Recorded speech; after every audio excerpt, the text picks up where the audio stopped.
চলো তো আমরা আজকের যে ক্লাস, আমাদের শিডিউল ক্লাস আমরা শুরু করে দিচ্ছি। তো আজকে তোমাদের জিকে ক্লাস।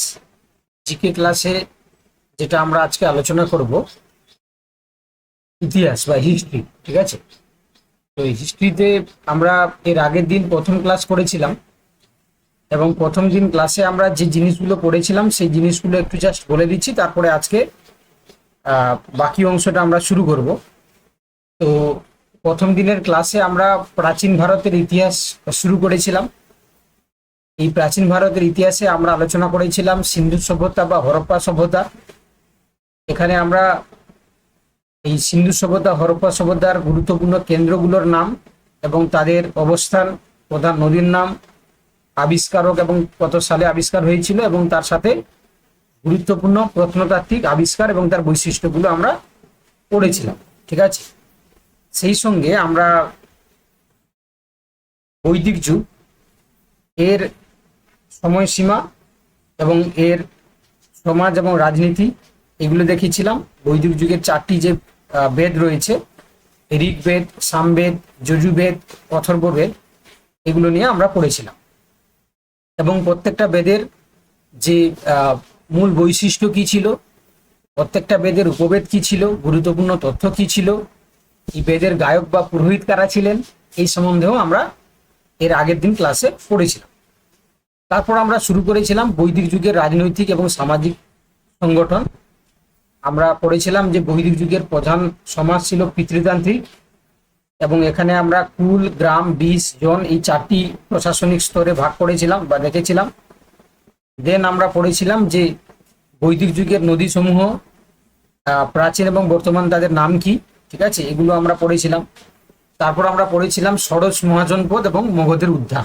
ঠিক আছে, এই ষোড়শ মহাজনপদের আমরা দেখেছিলাম যে প্রত্যেকটা রাজবংশের নাম, তার প্রতিষ্ঠাতা, শেষ রাজা, শ্রেষ্ঠ রাজা, রাজধানী এবং তার সাথে গুরুত্বপূর্ণ তথ্যাবলী আমরা দেখেছিলাম।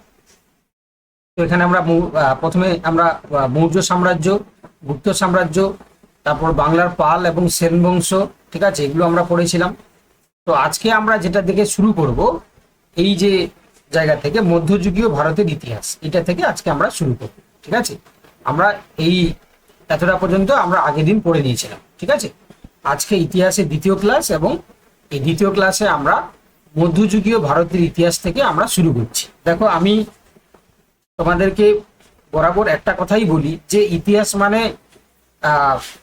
শুধু যে মুখস্থ তা নয়, একটু মানে সিকুয়েন্সিয়ালি যদি আমরা পড়ি বা একটু স্টেপ বাই স্টেপ যদি আমরা পড়ি, তাহলে অনেকটাই আমাদের মনে রাখতে সুবিধা হয় এবং অনেকটাই আমাদের জিনিসগুলো পরীক্ষা হচ্ছে সাপেক্ষে মনে রাখতেও মানে সমস্যা হয় না। তো এই জন্য আমরা এই সিকুয়েন্সিয়াল ভাবে জিনিসগুলো দেখার চেষ্টা করছি। তাহলে দেখো, আমরা শুরু করছি মধ্যযুগীয় ভারতের ইতিহাস।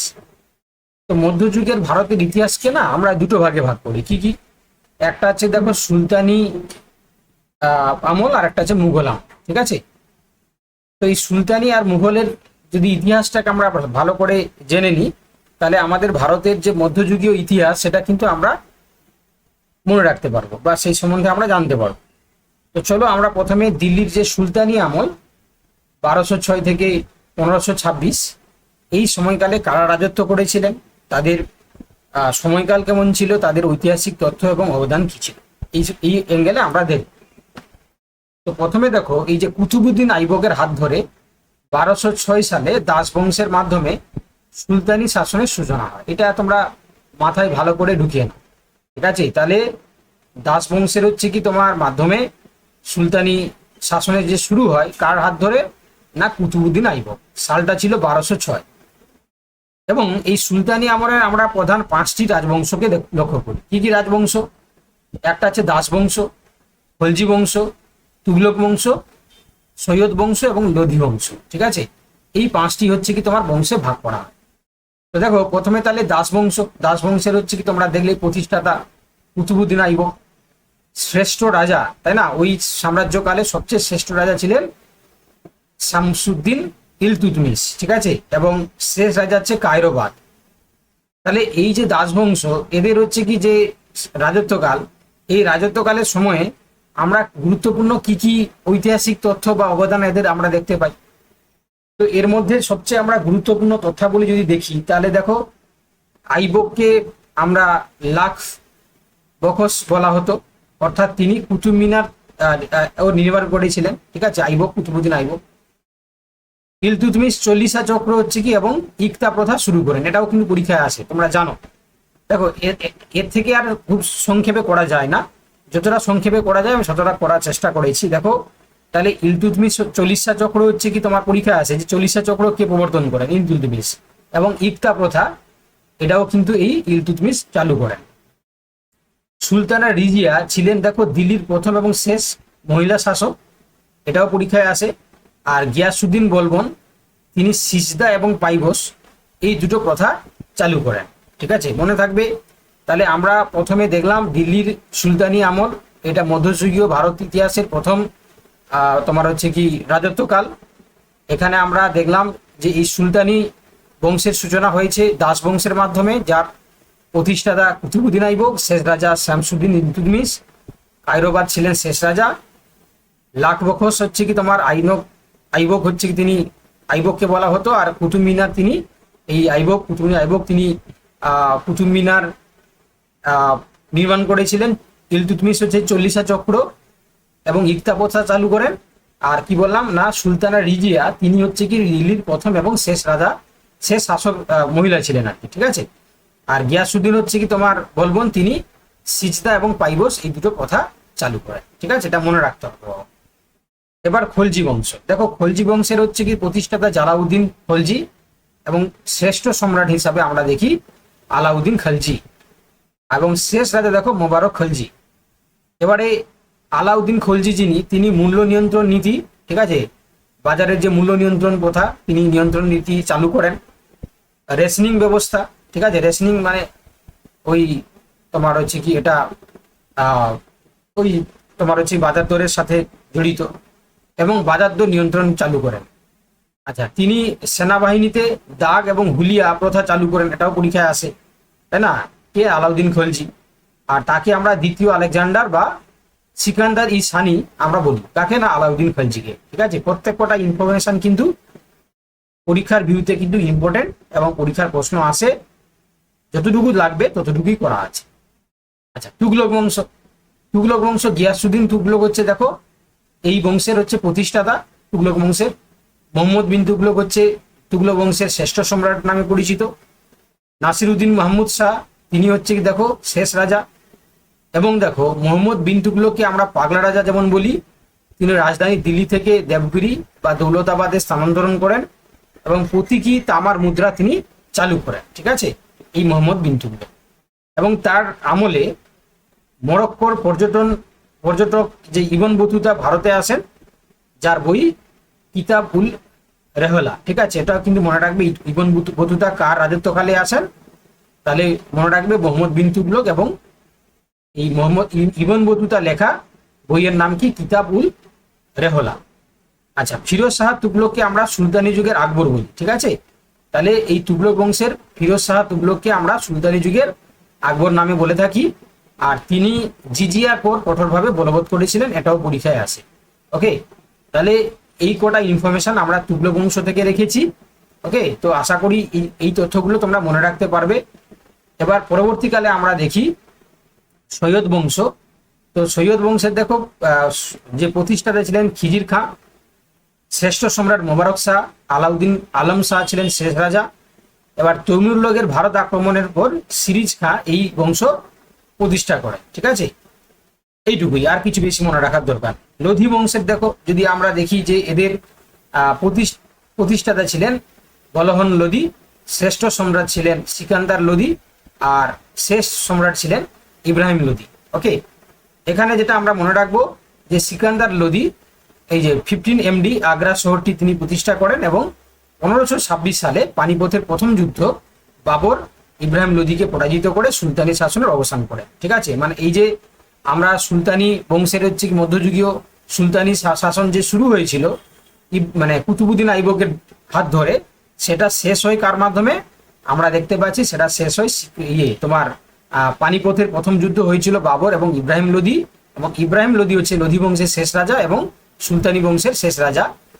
এবং বাবর হচ্ছে কি তিনি ইব্রাহিম লোধিকে হারিয়ে বা পরাজিত করে তিনি তোমার পরবর্তী যে শাসনকাল মুঘল সাম্রাজ্য তিনি প্রতিষ্ঠাতা করেছিলেন। ঠিক আছে, তাহলে এই লোধি বংশ আমরা দেখলাম যে সুলতানি বংশের মানে শেষ আমরা শাসনের অবসান হিসাবে লক্ষ্য করি। ঠিক আছে, লোধি বংশ। তাহলে এই যে 5টি আমরা দেখলাম এগুলো কিন্তু হচ্ছে কি সুলতানি শাসনের যে সময়কাল। ঠিক আছে, তাহলে কি কি বললাম? দাস বংশ, খলজি বংশ, তুগলক বংশ, সৈয়দ বংশ, লোধি বংশ। ঠিক আছে, তাহলে এইভাবে তোমরা এই ক্রোনোলজিক্যাল অর্ডারে মনে রাখবে। তাহলে মধ্যযুগীয় সুলতানি বংশের পরবর্তী সময়কাল আমরা দেখতে পাই মুঘল বংশ, যার সময়কাল শুরু হয় কার হাত ধরে? বাবরের হাত ধরে। ঠিক আছে, তো এটা তোমরা নিশ্চয়ই জানো যে বাবার হলো আবার জ্বর সারাইর ওষুধে। এইভাবে মনে রাখলে আমরা বাবর, তারপর হুমায়ুন, তারপরে শেরশাহ সুরি, তারপর আকবর, জাহাঙ্গীর, শাহজাহান, ঔরঙ্গজেব, তাই না? এইভাবে আমরা মনে রাখতে পারি। তো যাই হোক, এখানেও তোমাদেরকে যে যে জিনিসগুলো মনে রাখতে হবে আমি সেইভাবেই সাজিয়ে দিয়েছি। ঠিক আছে, একদম পুরো সাজানো গোছানো নোটস, কোথাও একচুল এপাশ সেপাশ হচ্ছে কি তোমাদেরকে অন্য কিছু জানতে হবে না। ঠিক আছে, এই নোটসটা করলে তোমরা শুধু যে গ্রাম পঞ্চায়েতের রিক্রুটমেন্ট কভার করতে পারবে তা নয়, তার পাশাপাশি তোমরা কিন্তু আনুষঙ্গিক যে সমস্ত কম্পিটিটিভ পরীক্ষাগুলো হয় সেগুলো কিন্তু তোমরা ভালো করে পড়তে পারবে। তো এখানে মুঘল সাম্রাজ্যের যদি আমরা সময়কাল বা তার যে ক্রোনোলজিক্যাল অর্ডার দেখি তাহলে দেখতেই পাচ্ছ যে বাবর তোমরা দেখলে যে প্রথম পানিপথের প্রথম যুদ্ধে ইব্রাহিম লোধিকে পরাস্ত করেছিলেন এবং সেটা সালটা ছিল 1526। ওকে, তারপরে দেখো আমরা আরো কিছু দেখতে পাই। 1527 খানোয়ার যুদ্ধ হয়েছিল, রানা সঙ্গকেও পরাজিত করেন কে? না, এই বাবর। তো তার আত্মজীবনী ছিল তুজুকি বাবরি বা বাবরনামা, যেটা তুর্কি ভাষায় লেখা হয়েছে। ঠিক আছে, বাবরনামা বা তুজুকি বাবরি। হুমায়ুন, এবারে পরবর্তীকালে বাবরের পরে হুমায়ুন। তো দেখতে পাচ্ছ যে 1539 চৌসার যুদ্ধ এবং 1540 কৌনজের যুদ্ধে শেরশাহের কাছে পরাজিত হয়ে ভারত ছাড়েন। ঠিক আছে, এবং তোমরা দেখতে পাচ্ছ যে হুমায়ুনের বোন গুলবদন বেগম হুমায়ুন নামা তিনি রচনা করেন। ঠিক আছে, সেরা তিনি ছিলেন হুমায়ুনের নিজের বোন আর কি। তিনি হুমায়ুন নামা মানে হুমায়ুনের হচ্ছে কি তোমার জীবন কাহিনী তিনি কিন্তু রচনা করেন। ঠিক আছে, আচ্ছা এরপরে দেখো অন্তর্বর্তী শাসক। অন্তর্বর্তী শাসক মানে তিনি সেই অর্থে সম্রাট ছিলেন না, তো অন্তর্বর্তী শাসক মানে পরবর্তীকালে কে রাজা হবে ঠিক হয়নি। তো তার নাম ছিল শেরশাহ সুরি। মুঘলদের তাড়িয়ে দিল্লির সিংহাসনে বসেন, সুর বংশ তিনি প্রতিষ্ঠা করা শুরু করেন। তো তখন তিনি গ্র্যান্ড ট্র্যাঙ্ক রোড নির্মাণ করেন, যেটাকে আমরা জিটি রোড নামে পরিচিত। আর রাজস্ব আদায়ের জন্য তিনি পাট্টা এবং কবুলিয়ত প্রথা শুরু করেন। তারপরে দেখো রুপিয়া ও দাম নামক মুদ্রা চালু করেন। ভাবো তাহলে এই যে শেরশাহ সুরি তিনি কিন্তু হচ্ছে কি দেখো সুরি বংশ প্রতিষ্ঠা করা শুরু করেছিলেন। তাকে সরিয়ে না, এই মুঘল সম্রাটদেরকে সরিয়ে, এটা ছিল অন্তর্বর্তী শাসক। পরবর্তীকালে দেখো এই শেরশাহ সুরিকে সরিয়ে আকবর আবার হচ্ছে কি মুঘল সাম্রাজ্যকে কন্টিনিউ করেন আর কি। তো 1556 পানিপথে দ্বিতীয় যুদ্ধ হয়, হিমুকে পরাজিত করেন এবং 1576 সালে হলদিঘাটের যুদ্ধ রানা প্রতাপকে পরাজিত করেন আকবর। এবারে আকবরের সময়কাল তোমরা নিশ্চয়ই জানো যে 1582 সালে দিনী হিলাহি নামক নতুন ধর্মমত প্রচার করেন এবং মনসবদারি প্রথা, রাজস্বের জন্য জাবদি ও দোহশালা ব্যবস্থা চালু করেন। ফতেপুর সিকরি, বুলন্দ দরওয়াজা এগুলো নির্মাণ করেন, তাই না? মানে আকবরের অবদান অনেক কিছুই আছে। এবং তার সাথে তার সভাসদ আবুল ফজল আকবরনামা ও আইনি আকবরী লেখেন আর কি। ঠিক আছে, আবুল ফজল কি লিখেন? দুটো বই লিখেন।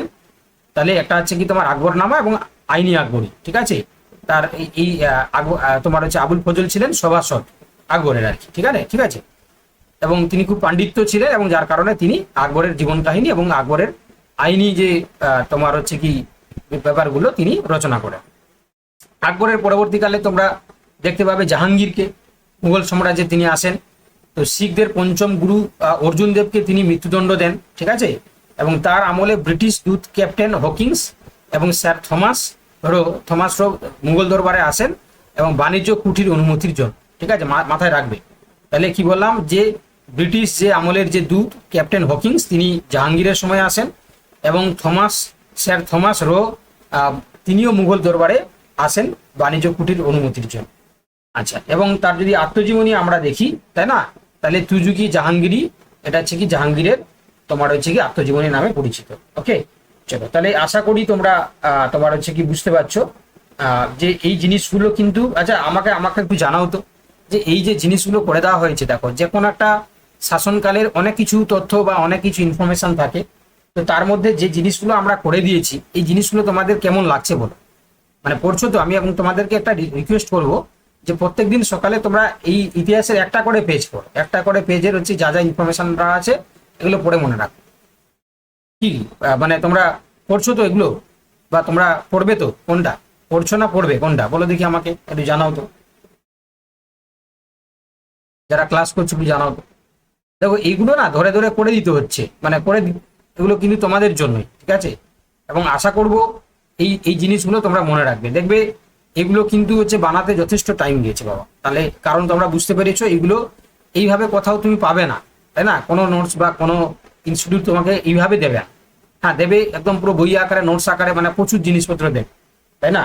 তো সেক্ষেত্রে তোমরা এই জিনিসগুলো যদি এইভাবে মনে রাখতে পারো বা এই জিনিসগুলো যদি এইভাবে করতে পারো, তাহলে দেখবে তোমাদের কিন্তু পরীক্ষা ক্র্যাক করা অনেক সোজা হবে। আমি বারবার একটা জিনিস বলছি এই কারণে, কারণ তোমরা যাতে হচ্ছে কি বি সিরিয়াস, মানে সিরিয়াস ভাবে পড়াশোনা করতে পারো, ঠিক আছে? তো এখানে তোমরা পড়বে বা তোমার হচ্ছে কি রেজাল্ট ভালো করবে, পাস করবে, সেটাই তো আমরা চাই, তাই না? সেটুকু তো চাই, আর কিছু না। দেখো তাহলে এবার দেখো শাহজাহান। শাহজাহান দেখো বলছে তার শাসনকালে স্থাপত্যের স্বর্ণযুগ বলা হয় শাহজাহান, ঠিক আছে? মানে তার স্থাপন মানে কারণ হচ্ছে শাহজাহান হচ্ছে প্রচুর কাজকর্ম করেছিলেন, ঠিক আছে? আমাদের এখনো তার নিদর্শন কিন্তু রয়েছে, তোমরা নিশ্চয়ই জানো, আমরা দেখতে পাই, ঠিক আছে? তো সেক্ষেত্রে কি কি অবদান আমরা দেখতে পাই, যেমন তাজমহল এখনো কিন্তু ইনটেক্ট রয়েছে, তাই না? তো আমরা এটাও দেখতে পাই। আর কি কি দেখতে পাবো, যেমন আমরা দেখতে পাবো লাল কেল্লা, তাই না? লাল কেল্লা তোমরা জানো এখনো রয়েছে। আচ্ছা আর কি কি দেখতে পাবো, আর দেখতে পাবো আমরা হচ্ছে কি জামা মসজিদ এখনো রয়েছে। ময়ূর সিংহাসনটা নেই, নিয়ে চলে গেছে, কে নিয়ে চলে গেছে তোমরা জানো, যে ব্রিটিশ সরকার নিয়ে চলে গেছে। তো অতএব হচ্ছে কি এইগুলো কিন্তু আমরা শাহজাহানের সময়ই দেখতে পাই, ঠিক আছে? শাহজাহানের হাত ধরেই এই জিনিসগুলো ঘটেছিল। তারপরে দেখো ঔরঙ্গজেব। ঔরঙ্গজেব শিখদের নবম গুরু তেগ বাহাদুরকে মৃত্যুদণ্ড দেন। শিবাজির সাথে পোরবন্দরের চুক্তি স্বাক্ষর হয়, আর তিনি নিজেকে জিন্দাপীর বলতেন, ঔরঙ্গজেব নিজেকে জিন্দাপীর বলতেন। তিনি পুনরায় রিজিয়া কর চালু করেন এবং তার মৃত্যুর পরই মুঘল সাম্রাজ্যের পতন ত্বরান্বিত হয়, ঠিক আছে? তাহলে ঔরঙ্গজেবের হাত ধরেই আমরা মুঘল সাম্রাজ্যের যে শাসনকাল সেটা কিন্তু আমরা চিরতরে মুছে যেতে দেখি, ঠিক আছে? তাহলে এই ছিল ক্রোনোলজিক্যাল অর্ডার, এইভাবে মনে রাখবে। অনেক কিছু ইনফরমেশন এখানে আমরা খুব ছোট আকারে দিয়েছি, এগুলো মনে রাখবে।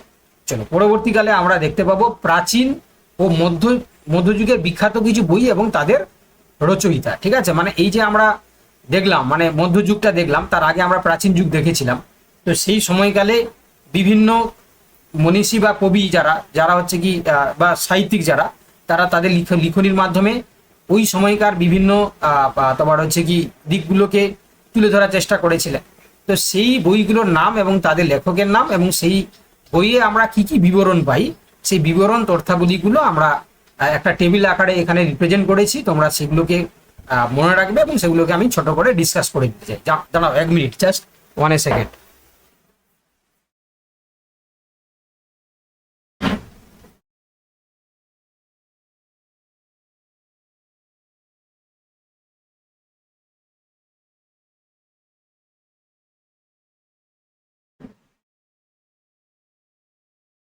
দেখো তো এখানে দেখো বইয়ের নামগুলো কি কি, দেখো প্রত্যেক কটা বই বই কিন্তু পরীক্ষার জন্য ইম্পর্টেন্ট।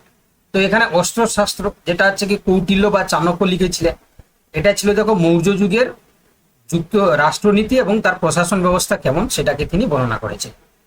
ইন্ডিকা, ইন্ডিকা দেখো মেগাস্থিনিস, এটা চন্দ্রগুপ্ত মৌর্যের শাসনকাল এবং তার ভারত বিবরণ সম্বন্ধে লেখা। মহাভাষ্য পতঞ্জলি, এটা ব্যাকরণ গ্রন্থ, ঠিক আছে? পুষ্যমিত্র শুঙ্গের আমলে আমরা এটা দেখতে পাই। চরক সংহিতা, এটা চরক লেখক এবং তিনি ভারতীয় চিকিৎসাবিদ্যা, ঠিক আছে, কনিষ্কের আমলে প্রাচীন ভারতের চিকিৎসাবিদ্যাকে এই চরক সংহিতা বইতে তুলে ধরেছিলেন। রত্নাবলী প্রিয়দর্শিকা, এটা হচ্ছে হর্ষবর্ধন রচিত বিখ্যাত নাটক, ঠিক আছে? হর্ষচরিত এবং কাদম্বরী, এটা বানভট্টের দ্বারা লেখা। তিনি হর্ষবর্ধনের জীবনী, আর বানভট্ট ছিলেন তার সভাকবি, হর্ষবর্ধনের সভাকবি। রামচরিত, রামচরিত হচ্ছে কি সন্ধ্যাকর নন্দী। দেখো রামচরিত আর রামচরিত মানস এই দুটো কিন্তু অল্টারনেটিভলি পরীক্ষায় আসে এবং অনেকে ভুল করে ফেলে। রামচরিত মনে রাখবে, দেখো কি করে মনে রাখবে, দেখো আর কোনোদিন ভুলবে না। যদি রামচরিত দেয় তাহলে বলবে যে সন্ধ্যাকর নন্দী, তাহলে রামচরিত দেখো ছোট নাম বড় ওথা, আর রামচরিত মানস বড় নাম ছোট ওথা, ঠিক আছে? তাহলে ছোট বড় বড় ছোট এইভাবে মনে রাখবে, ঠিক আছে? তাহলে রামচরিত যেটা হচ্ছে সন্ধ্যাকর নন্দী, আর রামচরিত মানস হচ্ছে তুলসীদাস। তাহলে রামচরিত হচ্ছে কি দেখো পাল রাজা রামপালের হচ্ছে জীবনী, আর রামচরিত মানস হচ্ছে তুলসীদাস, এটা মুঘল সম্রাট আকবরের সমসাময়িক। শাহনামা এটা হচ্ছে কি ফিরদৌসি, এটা সুলতান মাহমুদের তোমার হচ্ছে কি দরবারের কবি। তহকি হিন্দ এটা আলবেরুনি, এটা সুলতান মাহমুদের ভারত আক্রমণের সময়কালের বিবরণ। আচ্ছা, তাহারিকি ফিরোজ শাহী এটা হচ্ছে কি তোমার জিয়াউদ্দিন বারানি, এটা মনে রাখবে সুলতানি আমলের বিশেষ করে তুগলক বংশের ইতিহাসকে আমরা জানতে পারি। চলো এবারে আমরা দেখব, যেহেতু আমরা প্রাচীন তোমার হচ্ছে কি কি বলবো যে প্রাচীন ইতিহাস এবং মধ্যযুগের ইতিহাসটা আমরা জানলাম, এবারে আমরা চলে যাব আধুনিক যুগের ইতিহাস এবং তার জাতীয় আন্দোলন সম্বন্ধে আলোচনা করব, ঠিক আছে? তো দেখো আধুনিক ভারতের ইতিহাসের ক্ষেত্রে আমরা দেখতে পাই যে ভারতের ইউরোপীয় বণিকদের আগমন এবং তার ব্রিটিশ সাম্রাজ্যের বিস্তার, এটা দিয়ে আমরা শুরু করব। তো এখানে আমরা দেখতে পাই যে ভারতের বাণিজ্যের উদ্দেশ্যে প্রথমে পর্তুগিজরা এলেও ব্রিটিশরাই ভারতের হচ্ছে রাজনৈতিক ক্ষমতা প্রথম দখল কিন্তু করেছিল, এটা আমরা সবাই জানি। এবং পর্তুগিজ আক্রমণ ঘটেছিল, দেখো ভাস্কো দা গামা পর্তুগিজ নাবিক ছিলেন, প্রথম কালিকট বন্দরে এসে পৌঁছেছিলেন, এটা হয়েছিল 1498 সালে। পলাশী যুদ্ধ তোমরা জানো 1757 সালে 23 জুন রবার্ট ক্লাইভ তার নেতৃত্বে যে সমস্ত ব্রিটিশ বাহিনী ছিল তারা আমাদের বাংলার শেষ স্বাধীন নবাব সিরাজউদ্দৌলাকে তিনি পরাজিত করেছিলেন, এবং এখানে সিরাজউদ্দৌলাকে তার সেনাপতি মীর জাফর বিশ্বাসঘাতকতা করেছিলেন। এই কারণে কিন্তু সিরাজউদ্দৌলা পরাজয় করেছিলেন এবং পরাজয়ের মাধ্যমে ব্রিটিশ সাম্রাজ্য কিন্তু এসে এখানে আধিপত্য বিস্তারের সূচনা কিন্তু শুরু করে। বক্সারের যুদ্ধ এটা আমরা মনে রাখবো, মীর কাসিম তোমার হচ্ছে কি অযোধ্যার সুজা উদ্দৌলা এবং মুঘল সম্রাট তৃতীয় শাহ আলমের সম্মিলিত বাহিনীকে ব্রিটিশ সেনাপতি মেজর হেক্টর মুনরো পরাজিত করেন। দেওয়ানি লাভ এটা মনে রাখবে যে বক্সারের যুদ্ধের পর ইলাহাবাদ চুক্তির মাধ্যমে east India company, British east India company Mughal সম্রাটের কাছ থেকে বাংলা, বিহার, উড়িষ্যার কাছ থেকে দেওয়ানি কিন্তু মানে রাজস্ব আদায়ের যে অধিকার সেটা কিন্তু পুরোপুরি তারা মানে বলবৎ করে নেয়। এবারে পরবর্তীকালে আমরা ব্রিটিশ আমলের বিভিন্ন ভূমি রাজস্ব ব্যবস্থা বা তার গভর্নর জেনারেলদের নীতি যদি আমরা দেখি তাহলে সেগুলো পরীক্ষার জন্য খুব ইম্পর্টেন্ট, এগুলোকেও আমি এখানে করে দিয়েছি। চিরস্থায়ী বন্দোবস্ত মনে রাখবে রড কর্নওয়ালিস, যেটা বাংলা, বিহার, উড়িষ্যা। এখানে মূল বৈশিষ্ট্য ছিল কি না জমিদারদের জমির স্থায়ী মালিকানা দেওয়া হয়, নির্দিষ্ট সূর্যাস্ত আইনের মধ্যে দিতে হতো, ঠিক আছে? আচ্ছা, রায়তোয়ারি ব্যবস্থা এটা থমাস মুনরো, এটা মাদ্রাস বোম্বেতে এটা অঞ্চলভিত্তিক চালু করেছিলেন। কোনো মধ্যস্বত্বভোগী বা জমিদার ছিল না, সরাসরি চাষিদের ক্ষেত্রে রায়ত তোমার হচ্ছে চুক্তি হতো এবং সেটা তারা দিতে হতো আর কি। মলসোয়ারি ব্যবস্থা এটা ছিল হোল্ট ম্যাকেঞ্জির আমলে, এবং এটা পাঞ্জাব উত্তর পশ্চিম সীমান্ত আর কয়েকটি গ্রাম মিলে তারা মহল তৈরি করেছিল এবং যৌথভাবে রাজস্ব নির্ধারণ করা, ঠিক আছে? তাহলে এই ভূমি রাজস্ব ব্যবস্থা, চিরস্থায়ী বন্দোবস্ত, রায়তোয়ারি ব্যবস্থা, মলসোয়ারি ব্যবস্থা, এগুলো কিন্তু মাথায় রাখবে। এবারে যদি গুরুত্বপূর্ণ গভর্নর যারা নেন তাদের ভাইসরয়ের নাম যদি আমরা দেখি তাহলেও আমরা মনে রাখতে পারবো, যেমন লর্ড উইলিয়াম বেন্টিং রাজা রামমোহন রায়ের সহযোগিতায় 1829 সালের 17 নম্বর রেগুলেশন দ্বারা সতীদাহ প্রথা নিষিদ্ধ করেছিলেন, এটাও পরীক্ষায় দেয়। লর্ড ডালহৌসি সত্য বিলোপ নীতি তিনি প্রয়োগ করেন, ঠিক আছে?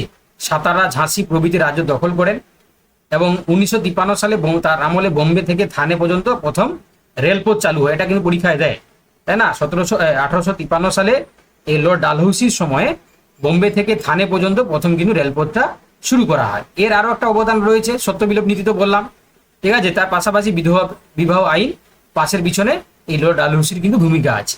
লর্ড ক্যানিং 1857 সালে মহাবিদ্রোহের সময় তিনি গভর্নর জেনারেল ছিলেন, এবং 1858 সালে ভারত শাসন দ্বারা তিনি ভারতের প্রথম ভাইসরয় কিন্তু নির্বাচিত হন।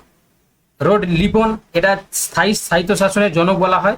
গ্রামীণ স্তরে লোকাল বোর্ড গঠনের মাধ্যমে আজকের তোমার হচ্ছে পঞ্চায়েত ব্যবস্থার বীজ তিনি বপন করেছিলেন, ঠিক আছে? এই যে আমরা এখন পঞ্চায়েত রাজ দেখতে পাই, তো সেটার কিন্তু হচ্ছে কি তোমার মানে মূল কর্ণধার যদি বলো বা তার যদি ভাবনা চিন্তার প্রথম মস্তিষ্ক প্রসূত যদি চিন্তা ভাবনার যদি দেখো, তাহলে সেটা রোড লিপন কিন্তু তিনি এই পঞ্চায়েত ব্যবস্থার কিন্তু বীজ বপন করেছিলেন।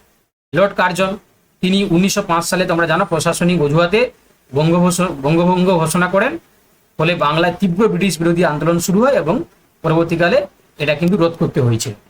এবারে আমরা দেখব আমাদের 19 শতকের সমাজ এবং ধর্মীয় সংস্কারক তাদের নাম।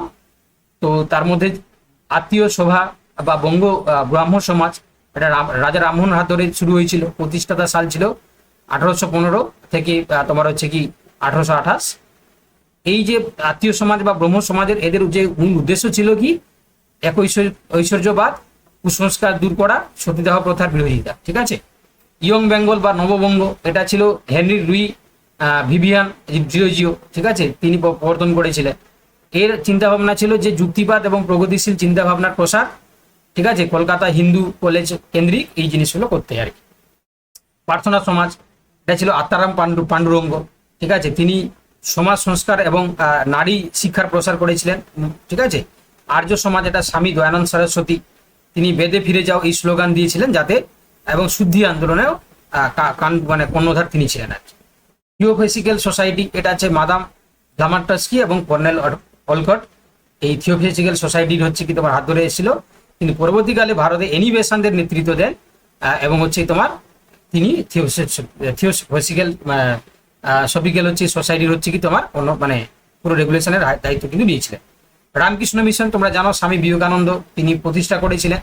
মানব সেবা এবং বেদান্তের ধর্মের প্রচার তিনি করেছিলেন, বেলুন প্রচার করেছিলেন, তোমরা জানো, এটা কিন্তু মনে রাখবে। ঠিক আছে। এগুলো কিন্তু আমরা এই ছকের আকারে করে দিয়েছি, এই টেবিলগুলো মনে রাখলেই কিন্তু তোমরা অনেকটাই মানে জিনিস মনে রাখতে পারবে। এবারে দেখো আমাদের ভারতে জাতীয় আন্দোলন এবং স্বাধীনতা সংগ্রাম নিয়ে যদি আমরা আলোচনা করি, তাহলে দেখতে পাবে এখানে যে তিনটি প্রধান যুগে ভাগ করা হয়, নরমপন্থী যুগ, চরমপন্থী যুগ এবং গান্ধী যুগ।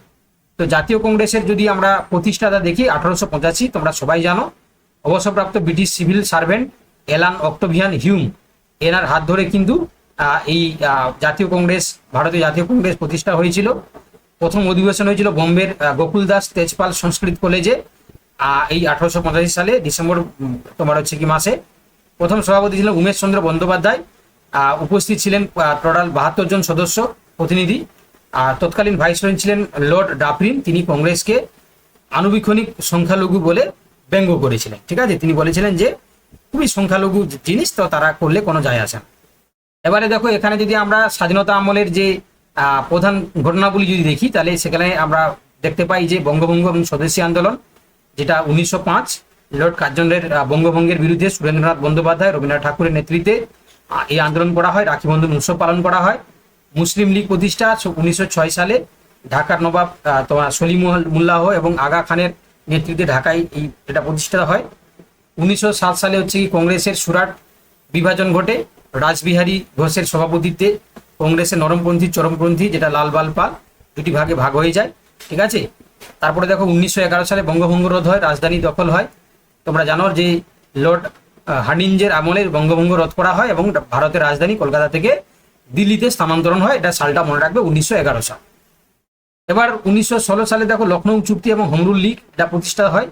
নরমপন্থী চরমপন্থীদের মিলন ঘটে, একসাথে তারা আসে, এক ছাতার তলায় আসে। তিলক এবং এনি বেসান্ত হোমরুল আন্দোলন হচ্ছে শুরু করেন। তারপর হচ্ছে কি তোমার আউলাট আইন এবং জালিয়ানওয়ালাবাগের হত্যাকাণ্ড, এটা মনে রাখবে, বিনা বিচারে গ্রেপ্তারের কালো আইনের বিরুদ্ধে প্রতিবাদ করতে গিয়ে 13 এপ্রিল অমৃতসরে 1919 সালে জেনারেল ডায়ারের নেতৃত্বে নৃশংসভাবে গুলি চালায়, তাই না, এবং সেখানে হত্যাকাণ্ড ঘটে। নেক্সট আমরা 1920 সালে অসহযোগ আন্দোলন এবং খিলাফত আন্দোলন দেখতে পাই। মহাত্মা গান্ধীর নেতৃত্বে প্রথম দেশব্যাপী অহিংস আন্দোলন শুরু হয়। 1922 সালে চৌরাচৌরির হিংসাত্মক ঘটনার পর গান্ধীজি আন্দোলন প্রত্যাহার করেন। 1928 সালে সাইমন কমিশন ভারতে আক্রমণ করে এবং এই কমিশনের কোনো ভারতীয় সদস্য ছিল না। প্রতিবাদ করতে গিয়ে লালা রাজপথ রায় পুলিশের হাতে মানে লাঠির আঘাতে মারা যান। ঠিক আছে। এবার 1929 সালে লাহোর অধিবেশন ঘটে পূর্ণ স্বরাজের জন্য এবং জওহরলাল নেহরুর সভাপতিত্বে পূর্ণ স্বরাজের প্রস্তাব হয় এবং 1930 সালের 26শে জানুয়ারি প্রথম স্বাধীনতা দিবস পালনের সিদ্ধান্ত গ্রহণ করা হয়। পরবর্তীকালে 1930 আসে এবং সেখানে আমরা আইন আমানো আন্দোলন, ডান্ডি মার্চ এটা দেখতে পাই। 12 মার্চ গান্ধীজি সবরমতী আশ্রম থেকে 78 জন অনুগামীকে নিয়ে ডান্ডি যাত্রা শুরু করেন এবং 16 এপ্রিল আইন ভঙ্গ করেন এবং 1940 অগাস্ট তোমার প্রস্তাব এবং লাহোর প্রস্তাব শুরু করা হয় এবং লর্ড লিথনগো আগস্ট প্রস্তাব দেন এবং অন্যদিকে মুসলিম লীগের লাহোর অধিবেশনে প্রথম পৃথক পাকিস্তান করার দাবি কিন্তু তারা সেখানে প্রস্তাবটাকে প্রেস করে। ঠিক আছে, তারপর 1942 এখানে ক্রিপস মিশন এবং ভারত ছাড়ো আন্দোলন হয়, তোমরা জানো ক্রিপস মিশন ব্যর্থ হয়। এরপর 8 অগাস্ট গান্ধীজি করেঙ্গে ইয়ে মরেঙ্গে বা ডু ও ডাই এর স্লোগান দেন। এই স্লোগানের মাধ্যমে তারা ভারত ছাড়ো আন্দোলনের সূচনা করার জন্য তারা বলেন আর কি। এবার 1946 এটা ছিল নৌবিদ্রোহ এবং ক্যাবিনেট মিশনের জন্য খুব গুরুত্বপূর্ণ। বোম্বে তলোয়ার জাহাজে নৌবিদ্রোহ শুরু হয়, মনে রাখবে কোন জাহাজ? তলোয়ার জাহাজ, যেটা তোমার হচ্ছে কি HMIS তলোয়ার নামে পরিচিত। ব্রিটিশদের ক্ষমতা হস্তান্তরের পরিকল্পনা নিয়ে ক্যাবিনেট মিশন ভারতে আসে। নেক্সট হচ্ছে কি দেখো 1947 মাউন্টব্যাটেন পরিকল্পনা এবং স্বাধীনতা। লর্ড মাউন্টব্যাটেনের ভারত বিভাজন পরিকল্পনা 3রা জুলাই হচ্ছে কি প্ল্যান হয় এবং অনুযায়ী 1947 সালে 15ই আগস্ট ভারত স্বাধীনতা লাভ করে। তাহলে এটা যতটা আমরা সংক্ষেপে বলছি এতটা নিশ্চয়ই হয়েছিল না, এর পিছনে অনেক অবদান ছিল, অনেক রক্তক্ষয় ছিল, অনেক বিদ্রোহ ছিল, অনেক আন্দোলন ছিল, অনেক স্যাক্রিফাইস ছিল। ঠিক আছে, এবারে দেখো বিপ্লবী জাতীয়তাবাদী আন্দোলন। এখানে আমরা দেখতে পাই কি যে অনুশীলন সমিতি, ঠিক আছে, প্রমোদনাথ মিত্র এবং সতীশচন্দ্র বসুর উদ্যোগে বাংলার মানে প্রতিষ্ঠিত প্রথম বিপ্লবী সংগঠন অনুশীলন সমিতি। তারপরে মনে রাখবে যুগান্তর দল, এটা বীরেন্দ্র কুমার ঘোষ, ভূপেন্দ্র দত্ত এই বিপ্লবী গোষ্ঠী এরা তোমার হচ্ছে কি গঠন করেছিলেন। তারপর হচ্ছে কি মুজাফরপুর হত্যাকাণ্ড, এটা হচ্ছে কিং ফোর্ডকে হত্যা করার উদ্দেশ্যে ক্ষুদিরাম বোস এবং প্রফুল্ল চাকি তারা বোমা ছোড়েন। প্রফুল্ল চাকি আত্মহত্যা করেন এবং 1908 সালের 11ই আগস্ট ক্ষুদিরাম বোস ফাঁসি দেওয়া হয়, তোমরা জানো। এবং আলিপুর বোমা মামলা অরবিন্দ ঘোষ সহ বহু বিপ্লবী গ্রেপ্তার হন। চিত্তরঞ্জন দাস আদালতে অরবিন্দের পক্ষে সওয়াল করে তাকে মুক্ত করেন। তারপরে হচ্ছে চিত্তরঞ্জন অস্ত্রাগার হচ্ছে কি তোমার লুণ্ঠন, তোমরা জানো। মাস্টার সূর্য সেন নেতৃত্বে বিপ্লবীরা 1930 সালের, এটা চট্টগ্রাম হয়, চট্টগ্রাম হচ্ছে কি তোমার অস্ত্রাগার হচ্ছে লুণ্ঠন, এটা 1930 সালে 18 এপ্রিল চাটগার ব্রিটিশ অস্ত্রাগার লুট করা হয়। তার সাথে পিতৃদার ওয়েদাদার কল্পনা দত্ত তারা কিন্তু বিপ্লবী ছিলেন, নারী বিপ্লবী, তারা কিন্তু সঙ্গ দিয়েছিলেন। আজাদি ফৌজ যেটাকে আমরা INA বলি, ঠিক আছে, তো এটা হচ্ছে 1942 সালে রাসবিহারী বসু টোকিওতে প্রতিষ্ঠা করেন। পরবর্তীতে 1943 সালে নেতাজি সুভাষচন্দ্র বসু সিঙ্গাপুরে দায়িত্ব নেন। ঝাঁসির রানীর বাহিনী নেতৃত্বে লক্ষ্মী স্বামীনাথন গঠন করেন এবং তার বিখ্যাত স্লোগান ছিল তোমরা আমাকে রক্ত দাও, আমি তোমাদেরকে স্বাধীনতা দেবো। এটা হচ্ছে আমাদের সুভাষচন্দ্র বোস এই স্লোগান দিয়েছিলেন যাতে করে স্বাধীনতা তিনি ছিনিয়ে দিতে পারেন। আচ্ছা, পরবর্তীকালে আমরা যদি দেখি ঐতিহাসিক কিছু স্লোগান এবং তার সংবাদপত্র। স্বরাজ আমরা জন্মগত অধিকার, এটা ছিল বালগঙ্গাধর তিলকের হচ্ছে কি তোমার স্লোগান। ইনকলাব জিন্দাবাদ ভগৎ সিং জনপ্রিয় করেন। দিল্লি চলো বা জয় হিন্দ, এটা Subhash Chandra Bose. Vande Mataram Bankim Chandra Chattopadhyay. Go back to Vedas, এটা হচ্ছে স্বামী দয়ানন্দ সরস্বতী। তারপরে হচ্ছে ভারত মাতার সন্তান, ঠিক আছে, এটা ছিল অরবিন্দ ঘোষ। আচ্ছা, সংবাদপত্র যদি দেখো তোমরা, কেসরি ও মারাঠা, এটা বালগঙ্গাধর তিলক। যুগান্তর হচ্ছে বীরেন্দ্র কুমার ঘোষ। হরিজন বা ইয়ং ইন্ডিয়া, এটা ছিল মহাত্মা গান্ধী। তত্ত্ববোধিনী পত্রিকা অক্ষয় কুমার দত্ত। আনন্দমঠ, এটা হচ্ছে বঙ্কিমচন্দ্র চট্টোপাধ্যায়। আর ইন্ডিয়া উইন্স ফ্রিডম, এটা হচ্ছে আব্দুল কালাম আজাদ। ঠিক আছে, চলো এবার হচ্ছে কি আমরা দেখব আমাদের কিছু যে পশ্চিমবঙ্গের পঞ্চায়েত ব্যবস্থার ঐতিহাসিক বিবর্তন কিভাবে ঘটেছিল। ঠিক আছে, জাস্ট এক মিনিট, আমি তারপরে তোমাদেরকে এই পশ্চিমবঙ্গের পঞ্চায়েত ব্যবস্থা সম্বন্ধে বলবো।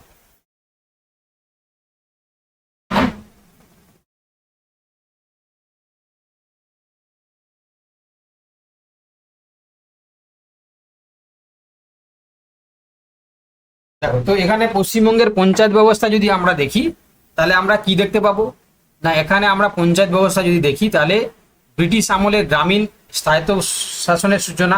ঠিক আছে, এবং ব্রিটিশরা তাদের নিজেদের প্রশাসনিক রাজস্ব আদায়ের সুবিধার্থে বাংলার প্রথম হচ্ছে কি প্রাতিষ্ঠানিক স্থানীয় হচ্ছে কি তোমার স্থায়িত্ব শাসন ব্যবস্থার রূপরেখা তৈরি করেন। আর এখানে আমরা দেখতে পাই বঙ্গীয় গ্রাম চৌকিদারি আমল।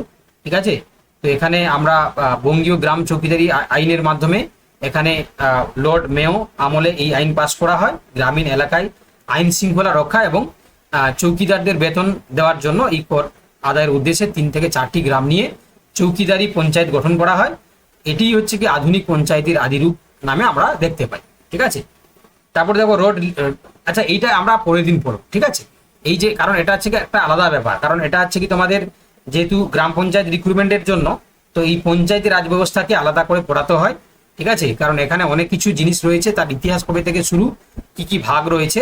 ঠিক আছে, আমার মনে হয় এটা আমরা পরের দিন পড়ব। ঠিক আছে, কারণ এটা ইতিহাসের সাথে না পড়িয়ে এটাকে আলাদা করে পড়াতে হবে, কেমন? তো হতে বলছি কি এটা আমরা পরের দিন পড়বো। আজকে আপাতত তোমরা এই যে আমাদের ভারতের যে ইতিহাস, হ্যাঁ, প্রাচীন, মধ্য এবং আধুনিক, এটা পর্যন্ত থাকলো। আমরা পরের দিন হচ্ছে কি ইতিহাস থেকে এই পশ্চিমবঙ্গের পঞ্চায়েতের ব্যবস্থার হচ্ছে কি বিবর্তনটাকে আমরা শুরু করবো, কেমন? চলো তাহলে এতটাই থাকলো, তোমরা সবাই লেফট করে যাও।